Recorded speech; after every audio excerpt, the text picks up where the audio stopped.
네, 안녕하세요. 코드 없는 프로그래밍입니다. 바로 저번 영상에서 제가 딥러닝에 대해서 간단하게 리뷰를 하면서 몇 가지 중요한 포인트를 이야기를 했어요. 첫 번째가 데이터가 가장 중요하다. 두 번째는 인프라스트럭처는 당연히 있어야 된다. 세 번째는 그 많은 데이터를 어떻게 인풋을 정하고 레이블 도메인을 정하고 그 에러 디스턴스를 정하는 게 중요하다라고 이야기를 했어요. 그러고 나서 제가 유튜브를 보다가 테슬라가 2019년에 업로드한 자율주행 기술에 대한 영상을 봤어요. 테슬라가 이런 이벤트를 열고 내부 기술에 대해서 오픈할 이유는 분명하죠. 주주들에게 테슬라는 투자 가치가 있다는 것을 설명하기 위함인데, 딥러닝에 관심이 있으신 분 혹은 딥러닝 프로젝트를 진행할 계획이 있으신 분에게는 이 영상 자체가 엄청나게 큰 도움이 될 거라고 생각이 들었어요.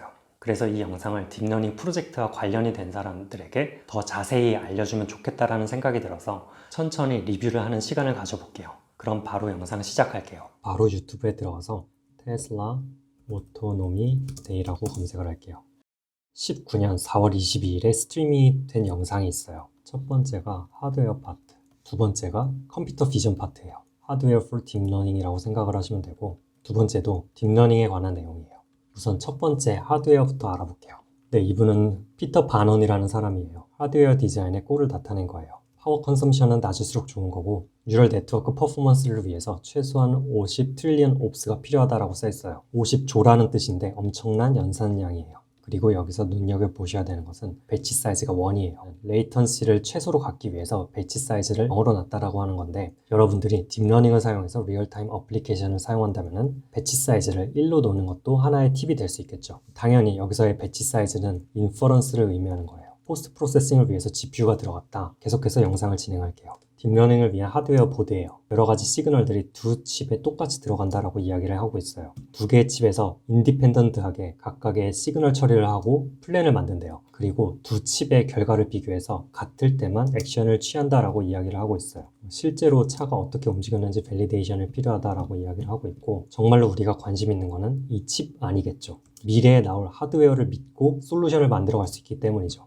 이게 칩을 까봤을 때의 사진인데, 비디오 인풋 부분은 이쪽에 있어요. DDR4 인터페이스에 관한 내용이고, 이미지 프로세싱 IP가 따로 있어요. 이 이미지 프로세싱이 필요하다라고 말을 하는 이유가 노이즈 리덕션 그리고 HDR 이미지 프로세싱이라고 하는데, 여기서 알 수 있는 거는 더 나은 퀄리티의 이미지가 뉴럴 네트워크로 들어간다라면 더 좋은 아웃풋이 나온다라는 말이에요. 여러분들이 딥러닝으로 솔루션을 만들 때 인풋 데이터를 뉴럴 네트워크로 넣기 전에 어느 정도 데이터 인핸스먼트를 한다라면 더 좋은 품질의 아웃풋이 기대가 된다라는 말이에요.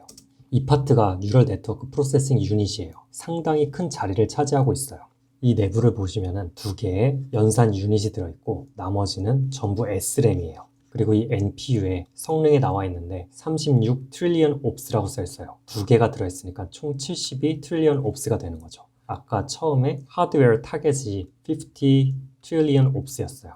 50% 넘는 마진으로 넉넉하게 설계가 되어 있는 거죠. 다시 영상으로 돌아와서 비디오 인코더의 위치, 그리고 GPU가 들어있어요. 플로팅 포인트 연산만 들어가 있네요. CPU에 관한 내용인데 12개의 ARM A72 CPU가 들어있어요. 연산 성능에 대한 설명인데요. 예를 들어서 35GOPS가 필요한 네트워크를 돌리기 위해서 CPU를 사용한다면 1초에 1.5프레임만 처리를 할 수 있다는 말이에요. GPU가 들어온다면 그 성능에 따라 다르겠지만 17프레임 per second가 나올 거다라고 이야기를 하고 있어요. 이 하드웨어 디자인의 핵심인 뉴럴 네트워크 유닛을 사용한다면 2100프레임 per second의 성능이 나온다라는 말이에요.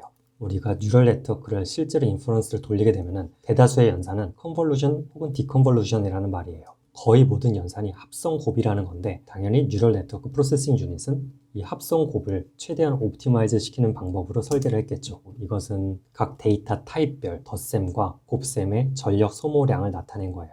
당연히 전력 소모량을 최소화하기 위해서 덧셈에는 32비트 인티저, 멀티플리케이션에는 8비트 인티저를 사용했다라고 이야기를 하고 있어요. 특히 플로팅 포인트 32비트 멀티플리케이션 같은 경우는 인티저 멀티플리케이션에 비해서 전력 소모량이 20배나 차이가 나요. 그러고 딥러닝에서는 플로팅 포인트가 아니라 8비트 혹은 32비트 덧셈을 가지고 뉴럴 네트워크를 만들어도 애큐러시에는 크게 변화가 없다는 게 이미 증명이 됐어요. 미래의 어떠한 NPU 프로세싱 유닛이 칩에 들어가서 나온다라고 하면은 NPU 안에서는 인티저 타입을 사용할 거라고 생각이 되네요. 이거는 뉴럴 네트워크 프로세싱 유닛이 왜 이렇게 SRAM의 사이즈가 큰지에 대해서 설명하는 내용이에요. SRAM에 들어있던 인풋 데이터, 파라미터 데이터가 ALU 유닛으로 읽혀져서 연산이 된 후 그 결과를 다시 SRAM에 저장을 한다라고 이야기를 하는 거예요. 사실 SRAM을 사용하지 않고 D램을 사용해도 되는데 D램은 레이턴시가 SRAM에 비해서 엄청나게 높죠. 더 빠른 연산을 위해서 SRAM을 엄청나게 많이 사용했다라고 설명을 하고 있어요. 우리가 생각하는 CPU나 GPU처럼 인스트럭션 셋을 가지고 뉴럴 네트워크 프로세싱 유닛이 돌아가요. 메모리 리드, 라이트, 컨볼루션 인스트럭션, 디컨볼루션 인스트럭션, 프로덕트 스케일, ELT 와이즈, 스탑. 이 정도면은 인스트럭션 셋이 엄청나게 적은 거예요. 인스트럭션 셋을 가지고 연산을 하게 되니까 컴파일러가 필요할 거고 자체적으로 프로그래밍 코드를 방금 전에 보여준 8개의 인스트럭션 셋으로 컴파일을 시켜주는 컴파일러까지 가지고 있는 거죠. 이거는 뉴럴 네트워크 프로세싱 유닛을 사용하기 위한 심플 프로그래밍 모델인데 결국은 인풋, 아웃풋, 웨이트, 버퍼 어드레스를 설정만 하고 뉴럴 네트워크를 돌리면 된다라는 말이에요. 쉽다라고는 하는데 정말로 이게 쉬운 프로그래밍 모델인지는 안에서 직접 짜본 사람들만 알 수 있겠죠. 전력 소모의 효율성이 높아졌다. 이거를 이야기를 하는 거예요. 이 하드웨어 세션에 대해서 우리가 알 수 있는 거는 앞으로 어느 정도 고가의 AP 프로세싱 칩에는 CPU, GPU, 그리고 뉴럴 네트워크 프로세싱 유닛까지 들어갈 거라는 예측이죠. 실제로 애플이 설계한 A14 바이오닉 칩 안에는 CPU, GPU 말고도 뉴럴 네트워크 엔진이 들어가 있어요. 이거는 여담인데 애플은 칩부터 OS까지 전부 자기네들이 만들어서 관리를 해요. 그런데 애플이나 테슬라 같이 자기네들이 모든 것을 관리하고 마지막 끝단만 열어주는 그러한 환경을 가진 회사들이 외부 개발자들이 활용하기가 더 쉬운 건데 애플이나 테슬라가 아닌 더 범용적인 칩을 만드는 회사들은 어떤 식으로 이러한 문제를 해결할지는 잘 모르겠지만 시장이 워낙 크니까 알아서 만들겠죠. 네, 이렇게 하드웨어에 대한 리뷰를 하였는데 앞으로 많은 칩에 뉴럴 네트워크 프로세싱 유닛이 생길 거다. 그렇기 때문에 여러분들이 딥러닝 솔루션을 적용하는 데 있어서 인퍼런스 타임이 문제가 될 일은 거의 없을 거예요. 그럼 바로 이어서 소프트웨어 파트로 넘어갈게요. 네, 이분은 안드레 카파시라는 분인데 CS231N 수업을 들으셨다면 다 아실 거예요. 처음에는 뉴럴 네트워크가 어떻게 동작을 한다 모두 다 아는 내용을 이야기를 하고 있어요. 그래서 테슬라에서 사용하는 프랙티컬한 예제로는 레인 레이블링에 대해서 이야기를 하고 있어요. 가장 중요한 거는 데이터다. 사실 딥러닝을 트레이닝 시키기 위해서는 데이터가 제일 중요해요. 페이퍼를 가져와서 데이터 많은 게 장땡이다 라는 것을 설명을 하고 있는 거죠. 이에 대해서 마지막 그래프를 가지고 설명을 할게요. 가로축이 데이터의 양이고 세로축이 액큐러시예요.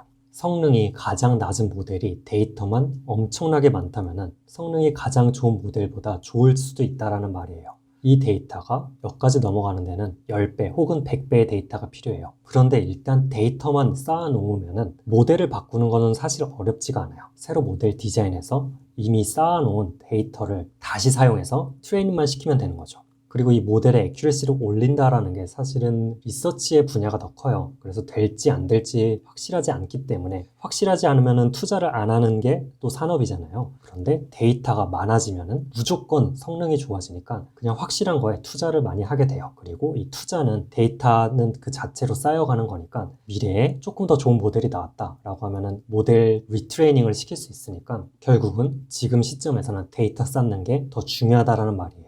그런데 이 데이터가 그냥 데이터만 많이 쌓는 게 중요한 게 아니라 정확한 레이블로 데이터를 쌓아가는 게 중요해요. 그런데 여러분들도 알다시피 레이블링은 비싸죠. 그래서 이 레이블링을 자동화시키는 것 또한 성공적인 딥러닝 프로젝트를 진행시키기 위한 키 팩터 중에 하나예요. 엄청난 데이터를 무제한으로 만들어내기 위해서 테슬라 또한 시뮬레이션을 고려했다라고 이야기를 하는데 결론적으로는 시뮬레이션 결과가 좋지 않았다라고 이야기를 해요. 그 이유는 시뮬레이션에서는 예상을 할 수가 없다라는 거죠. 도로에 낙타가 있는 케이스, 트럭이 쌓여 있는 경우 혹은 보트가 도로 위에 올라가 있는 경우를 시뮬레이션을 할 수 없기 때문에 결국은 시뮬레이션이 아닌 리얼 데이터가 매우 많이 필요하다. 그리고 레이블이 되어 있어야 된다. 이런 얘기를 하고 있는 거죠. 그래서 테슬라는 시뮬레이션은 불가능하다라는 것을 알고 전 세계에 팔린 수십만 대, 수백만 대의 테슬라 차량에서 데이터를 전부 가져올 수 있다라고 설명을 하고 있어요. 오브젝트 디텍션을 가지고 예를 들어서 레이블 데이터가 얼마나 중요한지에 대해서 이야기를 하는 거예요. 빨간 박스는 자동차다, 노란 박스는 자전거다 라고 이해를 하고 솔루션을 만들어 갈 수 있어요. 시뮬레이션이 동작하지 않는 이유 중에 하나일 수도 있는데 이런 경우는 어떻게 처리를 할 거냐는 거죠. 여기서 우리가 다시 해야 될 일은 이렇게 레이블이 된 것들을 모아서 자동차로만 레이블을 다시 시켜서 리트레인을 시켜야 되는 거죠. 그런데 데이터가 부족하다라는 게 문제예요. 하지만 테슬라는 수십만 대의 차량이 이미 전 세계에 보급이 되었기 때문에 얼마든지 이런 데이터를 얻어올 수 있다는 거죠. 그래서 이러한 데이터들을 다시 자동차로 레이블을 한 다음에 뉴럴 네트워크를 리트레인 시키고 오브젝트 디텍션 뉴럴 네트워크가 업데이트가 될 수 있는 거예요. 이게 뉴럴 네트워크를 운용을 하기 위한 너무나도 당연한 인프라스트럭처에 대해서 이야기를 하고 있는 건데요. 우리가 데이터를 가지고 트레인을 시켜요. 그 네트워크가 엣지 머신에 디플로이가 되는 거죠. 그런데 가끔 문제가 생겼을 때 그 데이터를 캡처를 할 수가 있어요. 그래서 레이블을 한 뒤에 다시 데이터베이스에 넣고 리트레인을 시키는 거예요. false positive 혹은 false negative의 상황이 생겼을 때 그 데이터를 가져와서 더 나은 뉴럴 네트워크를 만들기 위한 소스로 사용하는 이 루프가 엄청나게 중요한 거예요. 이렇게 파지티브 루프를 그려가는 게 중요한 건데 사실 이러한 파지티브 루프 인프라스트럭처는 딥러닝 프로젝트를 성공적으로 진행을 시키기 위한 너무나도 당연한 것이라서 이제는 핵심 가치도 아니에요. 수많은 데이터를 어떻게 레이블을 시킬 거냐라고 하는 건데 레이블이라는 것 자체가 사람이 들어가야 되면 엄청나게 비싸져요. 어마어마하게 많은 데이터가 필요한데 그 많은 데이터를 전부 레이블을 할 수가 없는 거죠. 어떻게 레이블을 자동화시킬 수 있는가? 여기서는 옆에 차량이 지나갔을 때 내 차량 앞으로 들어올지 들어오지 않을지를 예측하는 뉴럴 네트워크를 만들어가는 예제예요. 이 차량 같은 경우는 이제 내 차량 앞으로 끼어들었죠.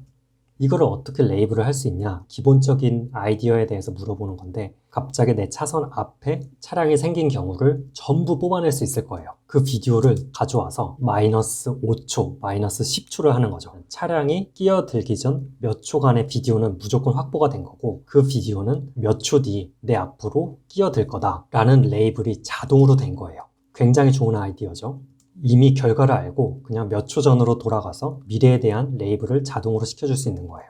테슬라는 테스트를 하기 위해서 섀도우 모드를 돌리면서 이 차량이 들어올지 들어오지 않을지를 예측을 하게 되는 거죠. 그런데 그 예측이 맞아 떨어지면은 트루 파지티브, 트루 네거티브가 되면서 그냥 잘 통과가 된 거고 우리가 만든 네트워크가 이 차량이 들어올 거다라고 예측을 했는데 실제로 들어오지 않았잖아요. 그런 경우에는 false positive 데이터가 되면서 그 데이터가 모여지게 되고 리트레인을 시켜주게 되는 거죠. 다시 말해서 false positive, false negative를 자동적으로 찾아낼 수 있는 인프라스트럭처까지 만들어냈고 그 결과를 이미 알고 있기 때문에 레이블도 자동화가 됐어요. 테슬라의 성공적인 딥러닝 솔루션을 위해서는 많은 데이터가 필요해요. 다양한 데이터가 필요하고 자율주행의 케이스에서는 리얼 데이터가 필요하다는 거예요. 그를 위해서 수십만 그리고 미래에는 100만이 넘는 차량에서 데이터를 가져간다. 그리고 그 다음은 컴퓨터 비전에 대한 내용, 라이다를 까는 내용이긴 해요. 비디오 정보만으로도 3D 맵을 그릴 수 있다라고 이야기를 하는 거고 여기서 우리가 아이디어를 하나 얻을 수 있는 게 비전 카메라를 인풋으로 놓고 뎁스 카메라를 아웃풋으로 놓고 그냥 시내를 돌아다니기만 하면은 트레이닝 셋이 무제한으로 만들어질 수 있는 거예요. 비슷하게 이야기를 한다면은 일반적인 핸드폰 마이크 넣고 엄청나게 좋은 마이크를 하나 놔요. 이런저런 소리를 마이크에다가 들려줄 수가 있을 거예요. 녹음 퀄리티를 높여주는 딥 뉴럴 네트워크를 트레인 시키기 위한 데이터를 무제한 만들어낼 수 있는 데이터 제너레이션 환경이 만들어지는 거예요. 그런데 이 슬라이드에서는 그런 것도 필요 없고 언슈퍼바이스드 러닝을 통해서 뎁스를 찾아낼 수 있다. 이런 식으로 이야기를 하고 있어요. 그래서 성공적인 딥러닝 솔루션을 위해서는 데이터가 엄청나게 많이 필요하다. 정말 특이한 케이스가 많은데 이러한 데이터들도 전부 확보를 하는 것이 매우 중요하다라고 이야기를 하고 있는 거예요. 이 세션을 통해서 알 수 있는 거는 데이터가 가장 중요하다. 결국은 레이블이 되어 있어야 된다라는 것을 알았는데 제가 실제로 딥러닝을 해봤을 때는 시뮬레이션 데이터도 그렇게 나쁘진 않아요. 이게 그 솔루션의 목적에 따라 다른데 자율주행 같은 경우는 우리가 예측하지 못하는 상황이 너무 많이 일어나요. 그렇기 때문에 실제 리얼 데이터를 사용하기 위해서 인프라스트럭처에 엄청난 투자를 하였어요. 당연히 이 리얼 데이터를 무제한 확보를 할 수 있는 방법이 있으면 이게 최고의 방법이지만 그게 없을 때 그리고 그 솔루션이 제한된 환경에서만 돌아간다라는 것이 확실할 때는 시뮬레이션 데이터로 무제한에 가까운 데이터를 만들어내는 것도 나쁘지 않은 방법이에요. 어플리케이션에 따라 선택이 달라지는 거죠. 그러면서 이 데이터를 가지고 뉴럴 네트워크를 트레인을 시켜서 만든다고 하였죠. 디플로이를 시킨다라고 하였어요. 그럼 이 디플로이가 된 엣지 디바이스에서 false positive 혹은 false negative를 디텍트 할 수 있는 기술을 가지고 있다라고 하였어요.